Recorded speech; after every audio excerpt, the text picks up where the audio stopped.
Have you ever been in a situation where somebody wanted to kill you? And I know a lot of these episodes start goofing around and joking about stuff, and I understand that probably sounded a little bit flippant. I understand that if your answer to that is no, that it's a funny question, it's gimmicky. But if your answer to that is, yeah, actually, there's this one time that they totally wanted to kill me, and they maybe even were kind of trying to, that it's more of a horrifying thing that's not a lot of fun for you to relive. So I guess I apologize for framing it the way I did. Most of us are not going to be able to relate to what that feels like, but I guess that all of us can relate to what it feels like to have somebody hate us. I mean, maybe because of fear of consequences, they wouldn't have killed us. But to have somebody just loathe you, to have somebody wreck your name in public, to have somebody be so utterly soured and poisoned at the proposition of you that there is no chance of that coming back, and they will actively do things to damage you. That is a horrible feeling. It's not just horrible because of the fear of what might happen to you. That sense of rejection, it really does hurt, doesn't it? That feeling that even though the person probably is wrong, there's still this outside chance that they're right, that they've looked at you, that they've seen something in your soul, that they've found it wanting, and deep down, you're afraid that maybe they have a point. And that rejection makes this feeling of isolation and loneliness. The other day, my little boy's feet stunk. He hasn't really had stinky feet, but he just did. I mean, it wasn't terrible. It wasn't anything bad. His feet just smelled a little bit. And so we all kind of ribbed him for it because we're family and we like each other and we do stuff like that. But it got through his armor and his little heart was hurt. And then we made it right and I patched it up, but I just didn't recognize what was going on there. And the reason when I coached it out of him was he felt, my words not his, rejected. Well, Jesus is in a place in Matthew chapter 12 where he is feeling rejected. Not just like at stinky feet level, go clean yourself up and then we'll hang out, but like, I want to kill you level rejected. And so we get done with two odd controversies about the Sabbath that we spent a couple of weeks trying to explore, because I think those stories about the Sabbath are really telling details about the mental state and the motivations of the enemies of Jesus. But it doesn't matter what their mental state was or what their motivations are. I mean, for us, in this point in the narrative, in Matthew chapter 12, the bottom line is what came out of it. And what came out of these religious disputes, back and forths that Jesus had with these religious leaders, is that he, or rather his disciples, ate some food on the Sabbath that the religious leaders thought they shouldn't have, and Jesus healed a guy's hand, and the religious leaders thought that could have waited until the next day. And instead of being excited about that healing, verse 14 of Matthew 12 says, "But the Pharisees went out and plotted how they might kill Jesus." So before I read you the next verse, what would you do if you did something good and redemptive, and not in a vacuum, but something that was at the end of a long-standing feud or point of tension with some significant people in your community, people who others would listen to and follow, and they got to a place where this social sector, this group within the community were like, all right, we utterly reject you, and we're going to kill you. And what if you got wind of that? What would you do? I mean, seriously, I guess you call the police, and you're like, oh, there's some people from the country club who want to murder me, I think. Could you make them not murder me?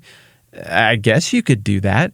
Would you go and talk to them all one at a time? Would you go on Facebook and try to burn them down and expose them for what they are? Would you weasel like they were weaseling? I mean, that's a technique a lot of us use.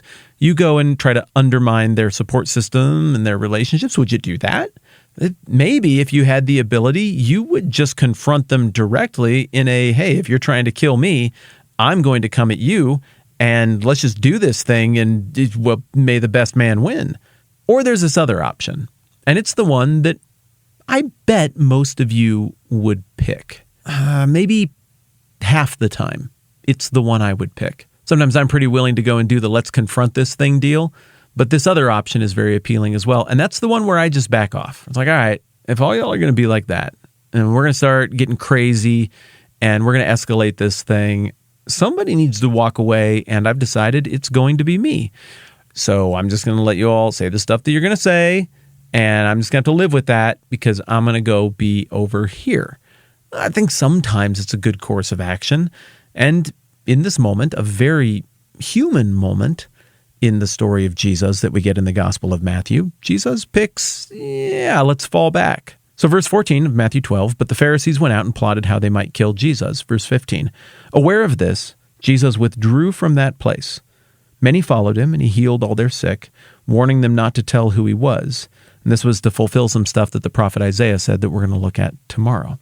Look, you know how this story ends. This thing does get sorted out eventually, but rather than having that reckoning right now, Jesus apparently has other things that he'd still like to do and still like to accomplish before we rush right ahead to the whole part where he gets murdered. So he does this strategic withdrawal. And we're going to see this pattern repeat itself as the tension continues to ratchet. This isn't the last time he's going to go elsewhere.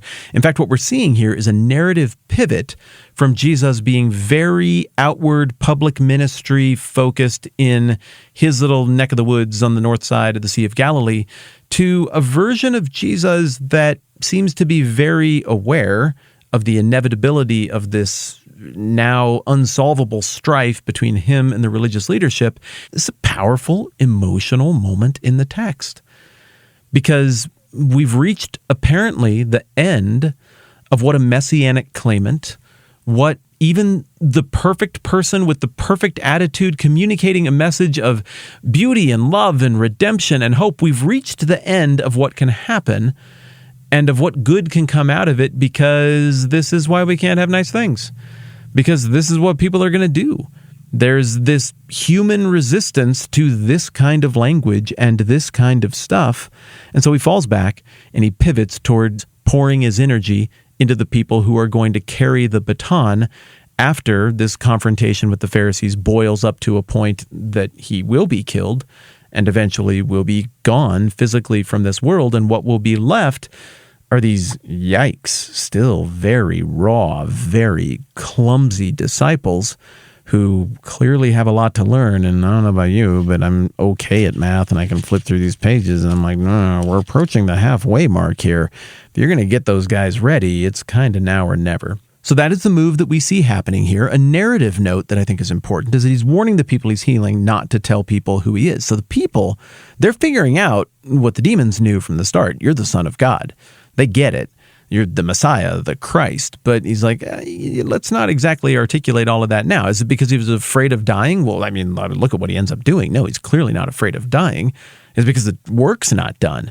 The people who are going to take over, they're not ready. There's still things that have to be accomplished before it's time to go to the cross. So that kind of rounds out that narrative question that we grappled with in a couple episodes earlier on about like, well, why is he telling people to be secretive about this? Why not just go around and be like, Jesus is amazing and he's the Christ and I've been healed. It's a miracle. Everyone should be happy. Well, because as we've discussed, no, not everybody is going to be happy. 3/4 of the types of people who encounter this are ultimately going to reject it. But I think it's also interesting here how we're seeing that in all of these passages, Jesus is modeling the values of the kingdom articulated on the front end of the Sermon on the Mount, Matthew chapter 5, in the Beatitudes. And here he's modeling meekness. Blessed are the meek. Well, that isn't just him telling people how to be. That's a kingdom value that is reflective of the values of the king. So meekness, or power restrained, is something that Jesus is up for. It's something that he's going to do. I mean, the incarnation is the epitome of meekness, of power restrained. I mean, how many times have you watched the superhero show or Star Wars or something like that, and you're like, main character, seriously, those guys took you and now they're leading you off to jail? Like, what is that about? It's ridiculous. Just whoop them. Well, same thing here. Like, Jesus, come on. Like, you can control nature. You can transcend death. You can make matter grow back out of non-matter. I mean, just whoop them. How hard is it? Well, at this point, nobody really knew his secret ambition, which is to give his life away. And that is still, for the glory of his Father, what his plan is. He's just got a little bit of stuff that, as we discussed a minute ago, he needs to do between now and then. So we have a theological moment here where the one being in all of existence that shouldn't need to be meek is still demonstrating meekness, power restrained. And we have a narrative moment here where the tension has ratcheted so much that we've got to pivot away from this. We just can't keep having the same conversations, banging our heads against the same wall about the Sabbath and stuff again and again, or it's going to accelerate the murder process.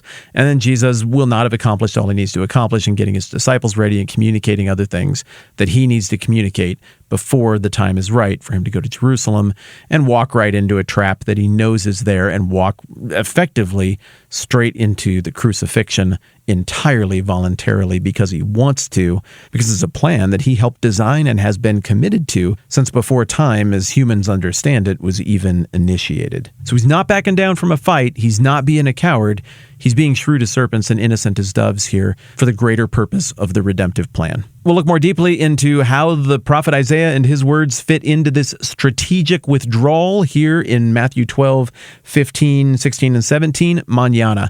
Thank you so much to everybody who supports the program at patreon.com/the-TMBH podcast. You do not have to do that, but you do, and it makes this happen.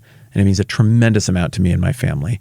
I never want that to sound like too slick or polished, because I really want you to know how big a deal that is to us and how appreciative I am. Thanks for hanging out with me. I love doing this. I'm Matt. This is the 10-Minute Bible Hour podcast. Let's do this again soon.